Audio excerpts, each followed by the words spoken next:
দেখা দেবো আমাদের ক্যামেরা পঞ্চায়েতে। আচ্ছা পায়খানা কেমন হচ্ছে বা কখন পায়খানা কেমন হচ্ছে কেলেঙ্কারি এখানে আবার পঞ্চায়েতে সার্ভে বেরিয়েছে, পায়খানা ভালো হয়তো? না না গ্রামে না গেলে পায়খানা কোনো প্রবলেম নাই তো? পাতলা আসো তো তোমার পড়ে পড়ে না তো। হয়ে গেছে ব্যাক টু মাই চ্যানেল।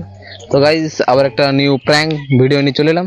তো গাইজ থাম্বনেল দেখে তো বুঝতে পেরে গেছো ভিডিওটা কেমন হতে চলেছে।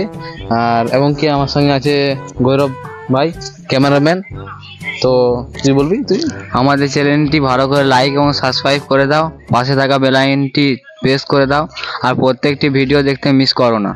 আর ভাইয়ের কথা মতো করে দাও। তো চলো ভিডিওটা স্টার্ট করে বেশি না কথা বলে মিলছি।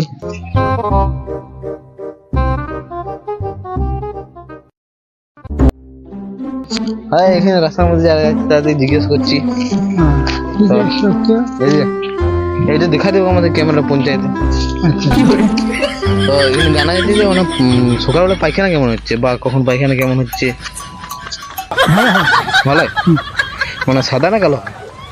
না না নীল কালো সাদা সাদা এরকম পেটে কোনো অসুবিধা নেই? না হ্যাঁ আমার ঠিক আছে ঠিক আছে একদম পরিষ্কার পায়খানা তো?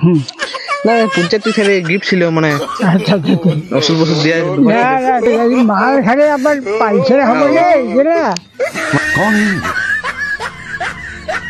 कहाँ से आते हैं?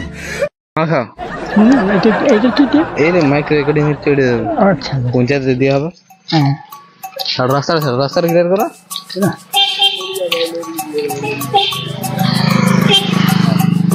ঠিক আছে ওইটাই বলছিলাম যে পায়খানা কেমন হচ্ছে মানে সার্ভে করতে বেরিয়েছে তো মানে ফেলে পেটে কি মিমি নাই তো জ্বলন করানো পেছনে না करो हाथ जोड़ के मैं খেলে না তো? না মিঠা বললেই তোর লাভ নেই ওসব মানে আসছে না। হ্যাঁ ঠিক A few moments later. কোথায় এলে কেন পঞ্চায়েতে সার্ভে বেরিয়েছে। ও পঞ্চায়েতে সার্ভে বেরিয়েছে? হয় আর দুজন মিলে বেরিয়েছে। তাহলে পঞ্চায়েতে দাঁড়াতে হতো তো। হ্যাঁ পঞ্চায়েতে দাঁড়াতে গ্রামে রাস্তায় সুযোগ বলে। তাহলে আমাদের বেড়াতুল গ্রাম কে ছিল? হ্যাঁ বেড়াতুল গ্রাম কে ছিল? যাইতে হবে কত কেন না একটাই কথা সুযোগ ছিল। কি কেন পায়খানা কেমন হয়? কি? পায়খানা ভালো হয়তো? না না গ্রামে না গেলে তো কি করে বুঝবি? ও তো ঠিক আছে আসতো তাহলে আর কি বলবো। পায়খানাটা তুমি বলো যে কেমন হচ্ছে। কেলেঙ্কারি ঠিক আছে কেলেঙ্কারি ঠিক আছে শোনো আমরা একটু শুনি রই পড়ো। আমার ছোট ছেলে তো বুঝতে পারছো আমার তোমার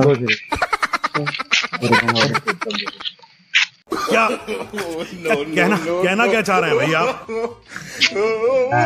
স্যার একটা আছে আচ্ছা দাঁড়ানোটা পেশাব আছে হ্যাঁ নোংরার কাজে কিন্তু যে টাউনশিপে দাঁড়ানো পেশা সেই জন্য আচ্ছা চুটি করে যায় কেন? পায়ে এখানে কাটা ঢুকে যায় পায়ে দোষিত যেমন না হয় আবার দোষিত অনেক কিছু আমার পড়াশোনা না করলে বাকা পাঁচজনের সঙ্গে মিশিয়ে ওইটাই মানে আলোচনা করে।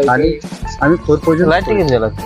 এই লাইটে জানি না অন্ধকারে কিছু না হ্যাঁ হ্যাঁ 4 পর্যন্ত হ্যাঁ তার বেশি ওই ভাই অনেক পায়খানা কেমন কি পায়খানা পায়খানা ওইভাবে বসতে হবে তো তা দাঁড়ায় বস পায়খানা করবে কি? আচ্ছা গেল তো না দাঁড়ায় কি পায়খানা? যারা দাঁড়ায় পায়খানা করে তাদের কোমর একটু অসুবিধাটা হয় সেই জন্য এরকম ভাবে নেহুড়িয়ে করে পায়খানা করে এরকম ভাবে নেহুড়িয়ে করে পায়খানা করে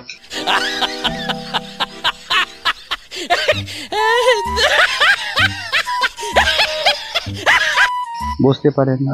পায়খানার সময় তো পেচ্ছাপ হয়, লাইট জ্বালা পায়খানার সময় তো পেচ্ছাপ হয়। পেচ্ছাপ না হলে সব জায়গা মানে সব জিনিসে বাতাস পেচ্ছাপ না গেলে বাতাস মানে গ্যাস বেরাবে না। দুটির মধ্যে যদি এক হয়ে গেল তাহলে অসুবিধা। তুমি ঠিক আছে দাঁড়াও রাত হচ্ছে আমার রাত না কিন্তু দুটার পক্ষে আমরা ঘর যাই দুটার পক্ষে পরিষ্কার যাওয়া উচিত শরীর ভালো থাকবে আর একটা নোংরা চলে যায় একটা যদি ভালো হয় সেটা খারাপ হবে। তুমি জানো উদাহরণ দিলে মানে এটা ভালো দিলে অন্য কেউ দিচ্ছ না অন্য গেলে এত সব কিছু বলতে হয় না সবাই এরকম কথা বলে। ইয়ার কি মারতে তুমি ইয়ার কি মারতে দিয়ে পালাই যেত। হ্যাঁ তুমি শিক্ষাটা ভালো দিলে। A few moments later. দাদা কোন দিকে যাওয়া হয়েছিল? পায়খানা করতে গেছিল। পায়খানা করতে গেছিল? তো পায়খানা কোনো প্রবলেম নাই তো? না না, পাতলা পাতলা হচ্ছে তো। তো কতটা হলো? ওই মোটামুটি 250-500 হয়েছে। 250-500? তো তোমার পড়ে পড়ে না, ফেলে। ফেলে? देखा आपने लापरवाही का नतीजा है। কতটা পড়ে? 350 পড়ে। 350? অন্য কিছু না, চোখের জল বলছি আমি, ঠিক আছে? ঠিক আছে, আমিও বুঝতে পারছি দাদা, ঠিক আছে। समझ रहे हो आप? समझ रहे हो ना?